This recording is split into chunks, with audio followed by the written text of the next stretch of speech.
Lucky যে sports as a sports player, sports organizer, sports journalist, সবাই আমরা অনেক লাকি যে আমরা এমন একটা সরকার পেয়েছি যে সরকারের প্রথম 3-4 পয়েন্টের মধ্যে একটা পয়েন্ট ছিল স্পোর্টস।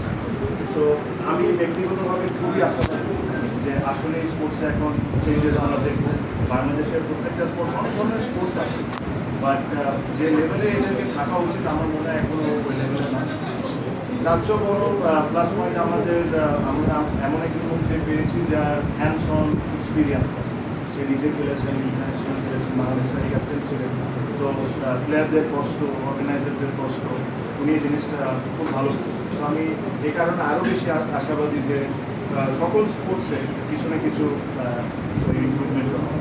আর সাংঘাতিক আপনাদেরকে একটাই কথা বলি, আমার কাছে মনে হয় যে যখন আমি ক্রিকেটার ছিলাম, এখন অর্গানাইজারের প্রতি হাঁটছি, আমি সবসময় একটা জিনিস বিশ্বাস করি যে আপনাদের সাথে আমাদের লাভ অ্যান্ড হেট রিলেশনশিপটা ভালো লিখলে পছন্দ, খারাপ লিখলে খারাপ।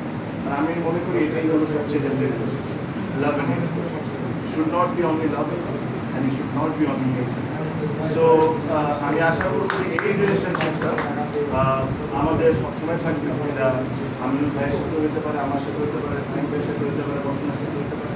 বিকজ যদি ক্রিটিসিজম আমি না নিতে পারি, ওনারা যদি না নিতে পারে, আমরা ক্রিটিসিজম থেকে শিখবো।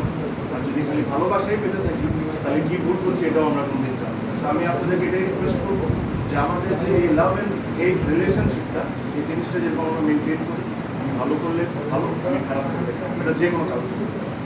সো এর চেয়ে বেশি কিছু বলবো না। Thank you.